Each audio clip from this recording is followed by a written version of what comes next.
It's been a long time, but I'm back and I've got a really cool amp to share with you guys. So this is a blackface era Vibrolux reverb from 64 to 67.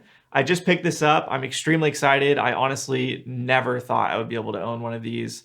You know, just getting a blackface amp period is just crazy money nowadays. So to get something like this, which I consider really one of the holy grails from the era from Fender, is just incredible. So yeah, this is the amp. It is gorgeous, it is beautiful, but it needs some work. So really this video is gonna be all about diving into it, trying to, uncover what's been done to it and, right any wrongs that were done. So really the end goal is for this to be giggable for me because I wanna play it out. So if you're not familiar with Vibrolux, really quick, 2x10 configuration, about 35 watts, 6L6 instead of 6V6 power tubes. Really fits a unique middle ground in the Fender range at the time. So obviously more powerful, more headroom than a deluxe, but not as much as a super or a twin, which is, I think, in hope, gonna be perfect for me when I'm playing out. So yeah, without further ado, let's go over to my workbench, open her up and see what we've got. All right, so we've got the amp on the workbench here. First thing I see is FEIC, Fender Electric Instrument Company. So basically that typically points to an amp that was from the earlier years of the blackface era. So typically 64, 65, although of course things happen and sometimes they get placed on amps that are later. So just something cool to see because you don't see those too often. Otherwise, the front exterior actually looks pretty good. The grill cloth has a couple little issues here and there, but it's really got this nice kind of honey color now, which is just beautiful. The knobs are very dirty and they have a few dents here and there, but not too bad. Looks pretty good. So let's go ahead and flip it around. So there's the back of the amp. Once again, we see FEIC, Fender Electric Instrument Company. So that's very cool. Definitely, if you see it on the front, you want to see it on the back. Looks like the original speaker cable. Probably the original reverb. Here, obviously, we're missing the foot switch, so nothing there. Which means the tremolo probably won't work without... Usually you need the foot switch to activate the tremolo, so we'll have to check that. Speakers are Oxfords, like I said before. Date code 501, so I'll put it 1965 first week. And these are 10L5-2 Oxford speakers, which I don't know if the original of the amp, hard to say, but that is what they would have come with, that or Jensen's, so pretty common speaker for these. Everything else looks okay from what I can see, so let's go ahead and take these back plates off so we can get a better look. So what do we see here? We see, well, not what you want to see. So we see a couple groove tubes, 3 different groove tubes in here. Not a very good tube, or at least not known to be very good. Obviously very new tubes here, so that's not great, but that's fine. Definitely one of the things I'll put on the list is to get some new old stock tubes for this.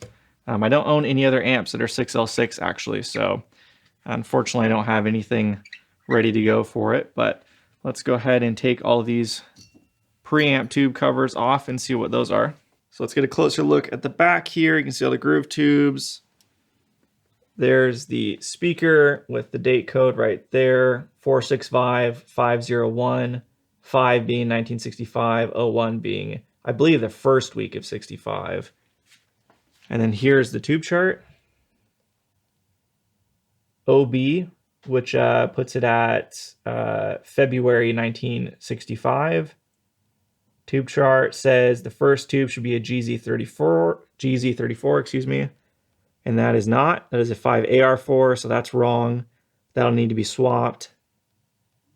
And then a 6L6 pair, which those say 6L6B.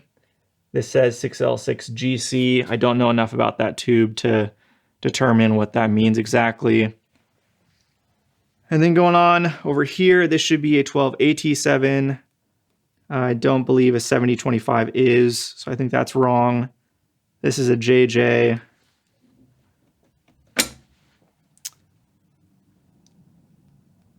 It should be a 12AX7, and it is ECC 83, I believe, is a 12AX7.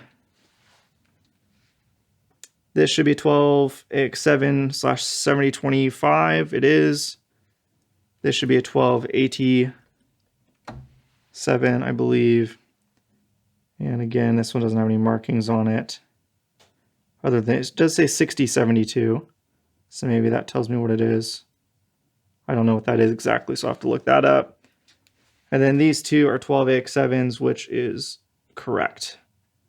So, looks like some tube swapping is in order. Now, here I'll get a close-up of the FEIC. Very cool. And there's a look at the amp. So now, we get to take the chassis out. That's the fun part. Let's see what the damage is and what we need to repair. Okay, so to take the chassis out, the first thing I want to do is gently unplug these cables. Red, somebody actually wrote on the chassis here red to remind the owner that reverb input is red. So we'll know red goes reverb input, reverb output. What was the other one? Undo the speaker. Oh, and I forgot to show this. Whoops, that was dumb of me. It is, if I can find the end of it, it is a 2-prong. So that's obviously not great, and that will be one of the things swapped for sure. I don't know if that's original or not. It doesn't look very sturdy, so I'm gonna guess it's not original. So I do know the amp has had work done based off of a couple shots the previous owner sent me. I'm not sure why that wasn't swapped when they did that, but anyways, we'll figure out all of the fun mysteries and issues from the previous guy soon enough. So last thing I'm going to do is unscrew this screw holding in the power cord, and then we'll be able to take the chassis screws off. And I actually think I'm going to take all the tubes out, just so I don't have them in the way. All right, now we can go ahead and take the chassis screws out. They're also chewed up, which tells me that whoever did this, whoever worked on the amp before me, did not take a lot of care when they did it.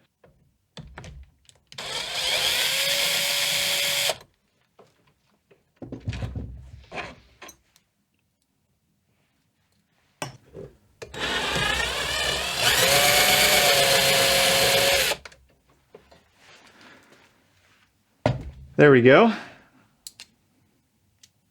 Just needed a little convincing.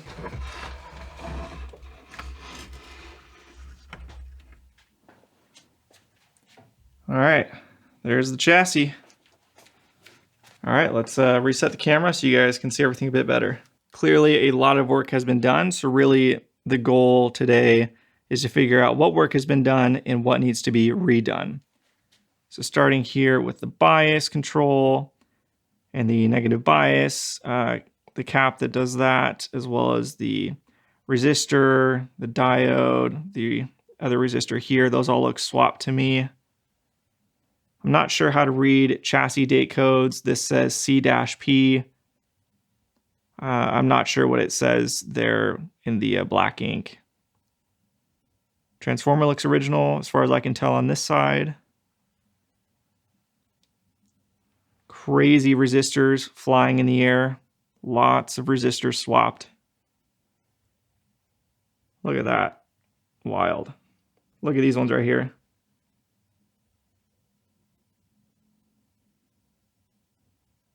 So all of those are going to have to be reseated.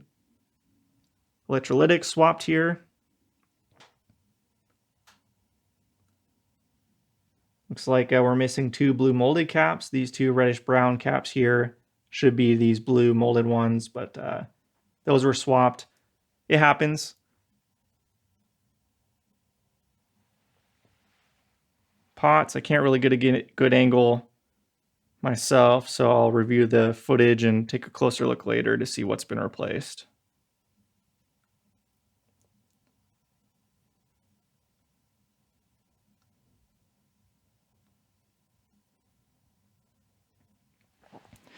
All right, so visual inspection, all of the resistors need to be reseated basically.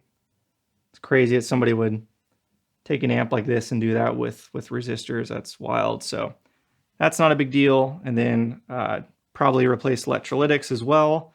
But before we do anything further, I want to flip it over and look at the transformers, but I want to render the amp safe first. So I'm going to go ahead and discharge the caps and show you guys how I do that. The black is connected to ground. I'm going to go ahead and connect the red here. See how much voltage is in the amp. I don't know if you could see on my multimeter, but it says 8.5 volts slowly going down. So that's good, but I'm going to go ahead and just put it to 0 and show you guys how I do that. So I've got this little device here. It's got a funny name. They call it, I think, the snuffer stick. I think I got it from the Weber website, but you can find this on StewMac and a few other places. And basically, it's just some resistors, I think, in series, and you just take them to ground, and then that drains the cap. So you just put this end somewhere on the chassis for ground, and then go ahead and connect this. I say connect, just touch it to where there's the high voltage, and you can see it draining 3.6, 3, 2.5, and we're basically at 0 volts now. So there you go. The amp is now safe to work in and touch. So I just like to do this just to be sure. Obviously, never touch or poke around an amp unless you've already confirmed there's no voltage left. And we can go ahead and flip it over and see what the transformers date to. So we're looking at the underside of the amp now. It looks like somebody wrote in pencil what all the tubes are supposed to be. Kind of funny.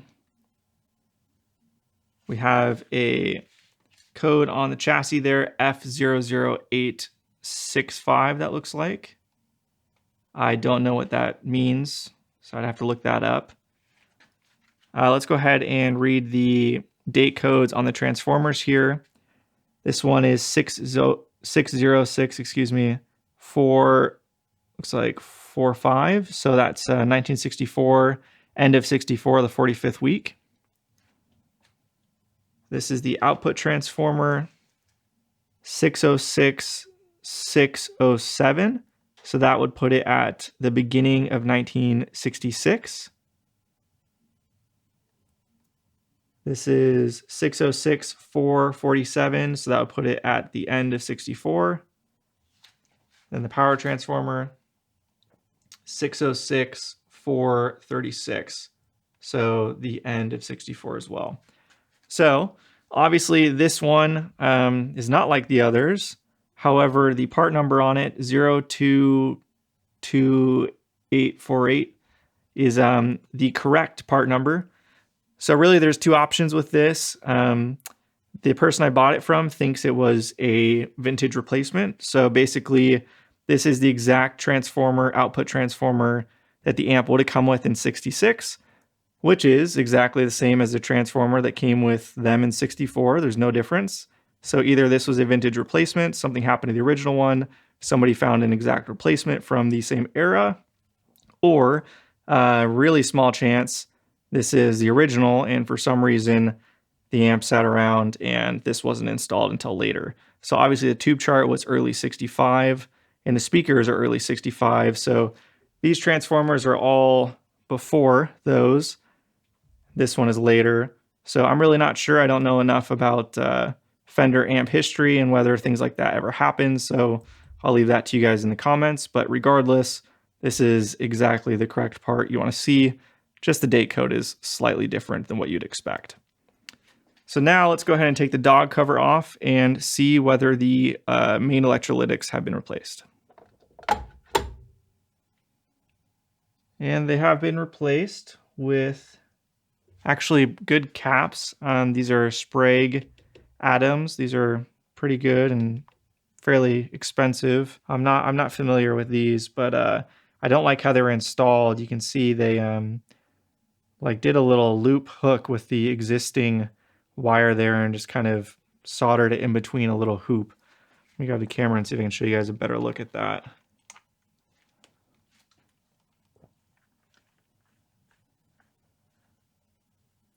So hopefully you can see that there.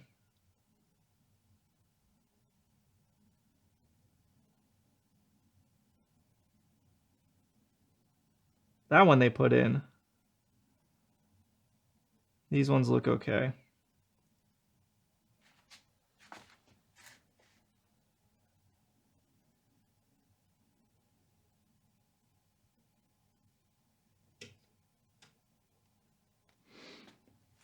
what are the values on these? So these are 20 microfarads at 500 volts. And then this is 22 microfarad at 450 volts. So I got to go ahead and check the schematic to see what it calls for, but I'm probably just going to swap all of those with FNTs. So before we go any further, I want to be very clear that I am not an expert. I am not claiming to be. I am simply a owner of this amp that is looking to do the work himself. So do not look to me for exact guidance on how to do things. I can show you what I'm doing, but I'm definitely learning as I go. And this is a great example. I thought I discharged the caps by using this when I showed earlier, and I got it down to 0 volts. I've never worked on a Fender amp like this before, ever. So I obviously picked the wrong spot to do that at, because these caps are still holding high voltage. So this one is 220 volts. You can see it slowly going down there. That's because I'm connected to it. So I'm going to go ahead and discharge these, but it's just a good example that I've got a lot to learn. So now I know that obviously I picked the wrong spot to try and discharge the caps from. So I'm going to go ahead, connect this here. Sorry, the wrong side. I want to go to the positive side. There we go. And you can see that discharging quite quickly.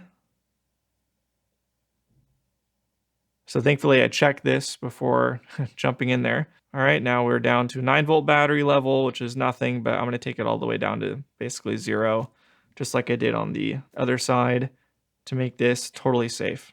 Now these should all be safe, but just to be extremely sure, I'm going to go ahead and just check the other caps.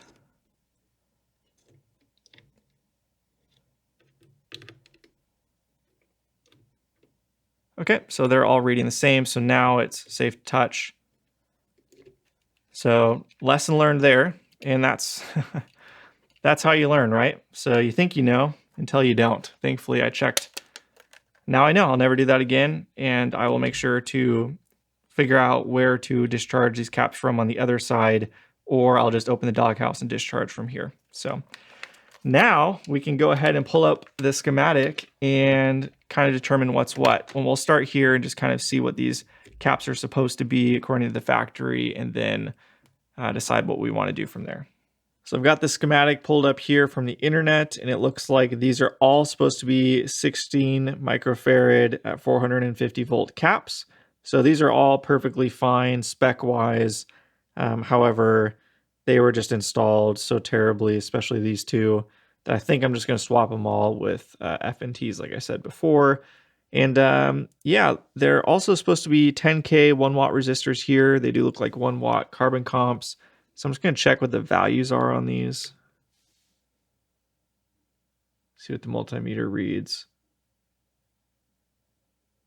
So 11.8K, which is not too bad.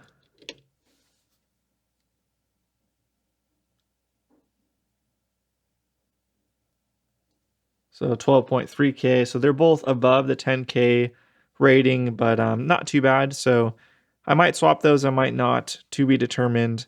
I think what I'm going to do now, since it's getting late, is go ahead and just kind of run through the amp real quick with the schematic. I won't bore you guys with those details, and then make an order with Tube Depot, I think they're called, Tubes and More, one of those, I can't remember what they're called. But go ahead and make an order for some of the parts I think I'll need, and then we'll pick up this video in part 2, kind of make this a bit of a series and start installing some stuff. If you guys like this kind of content and want to tag along as I explore this amp and get it all dialed in, subscribe. Otherwise, I will see you guys next time the YouTube algorithm puts me in front of you. All right.